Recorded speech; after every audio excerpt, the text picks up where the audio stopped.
Hello my dear student, कैसे हैं आप सब बच्चों। आज हम क्लास 10th के अर्थशास्त्र यानी कि इकोनॉमिक्स का पहला पार्ट विकास का तीसरा पार्ट देखेंगे। पहले और दूसरे पार्ट में हमने देखा था कि विकास किस तरीके से हर व्यक्ति के जीवन में अलग अलग तरीके से होता है और फिर वह व्यक्तिगत से लेकर के राज्य तक पहुंचता है, फिर वह हर एक क्षेत्र में विख्यात होता है, प्रसिद्ध होता है और वह राज्यों से लेकर के एक तरीके से मापदंड भी नापा जाता है कि किस क्षेत्र में अच्छी शिक्षा है, किस क्षेत्र में अच्छे स्वास्थ्य हैं, किस दर में मृत्यु दर अधिक है, कि यहाँ पे कम है। इस तरीके के मापदंडों के आधार पर इन आंकड़ों का निकाला जाता है कि कहाँ पे कैसे हो रहा है। जैसे कि हमने देखा कि हरियाणा में वहाँ पे प्रति व्यक्ति आय भी अच्छी है, वहीं बिहार में प्रति व्यक्ति आय कम होती है।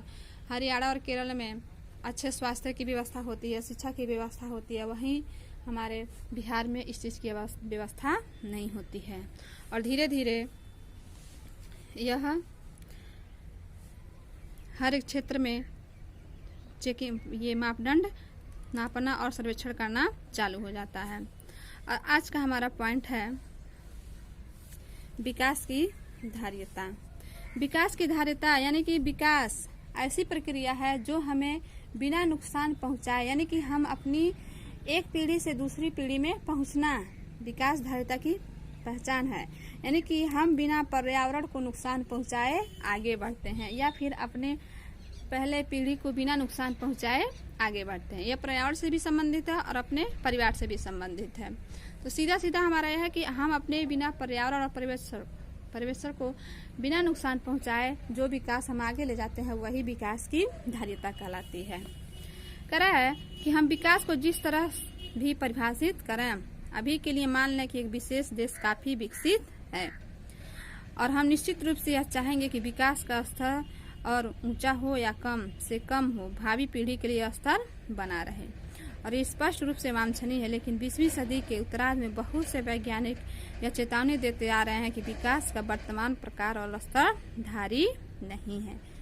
यानी कि धारी नहीं है, वह कोई भी काम कर रहा है तो अपने से जो आगे बढ़ रहा है वो किसी न किसी को नुकसान पहुंचाकर ही आगे बढ़। कहीं ना कहीं हम देखते हैं जैसे कोई फैक्ट्री बैठा रहे हैं तो कहीं ना कहीं हम पर्यावरण को प्रदूषित करते हैं।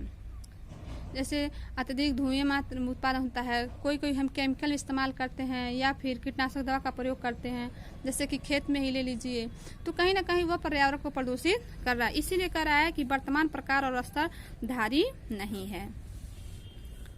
करक उदाहरण भारत में भूमिगत जल। हाल के प्रमाणों से पता चलता है कि देश के कई भागों में भूमिगत जल के अति उपयोग होने का गंभीर संकट है। 300 जिलों से सूचना मिली है कि वहां पिछले 20 सालों में पानी के स्तर में 4 लीटर से अधिक की गिरावट आई है। 4 मीटर से अधिक की गिरावट। और देश का लगभग 1/3 भाग भूमिगत जल भंडारों का अति उपयोग कर रहा है। यदि इस साधन के प्रयोग करने का वर्तमान तरीका जारी रहा तो अगले 25 वर्षों में देश का 60% भाग इस साधन का अति उपयोग कर रहा होगा। और भूमिगत जल का अति उपयोग विशेष रूप से पंजाब और पश्चिम उत्तर प्रदेश के कृषि की दृष्टि से समृद्ध क्षेत्रों यानी कि मध्य और दक्षिण भारत के चट्टानी पठारी क्षेत्रों और कुछ तटवर्ती क्षेत्रों और तेजी से विकसित होती रही तो शहरी बस्तियों में पाया जाता है।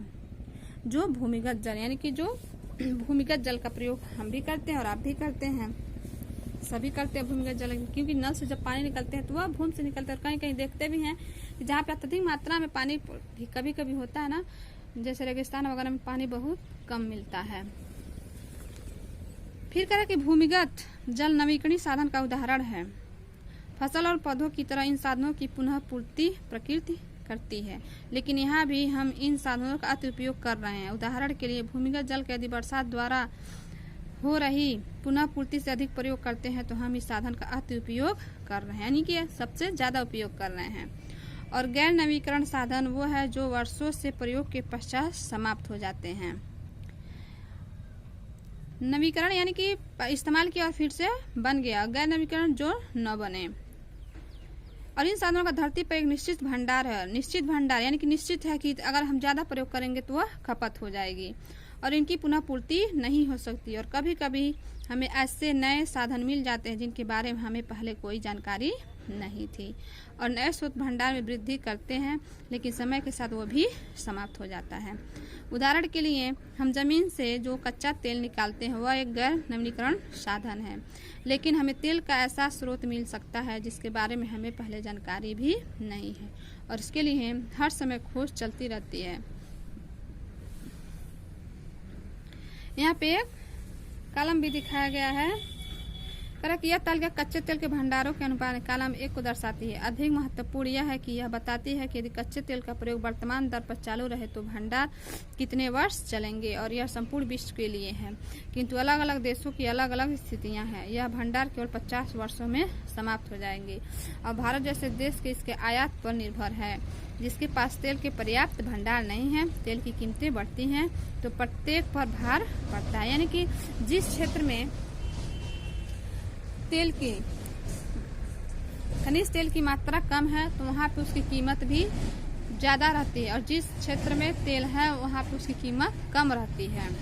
वही चीज़ें बता रहा है, लेकिन वे इसे सैन्य और आर्थिक शक्ति के द्वारा पाना चाहते हैं। और विकास की धारिता का प्रश्न है इसकी प्रकृति और प्रक्रिया के बारे में कई अन्य मूल्य नए विषय खड़े कर देता है।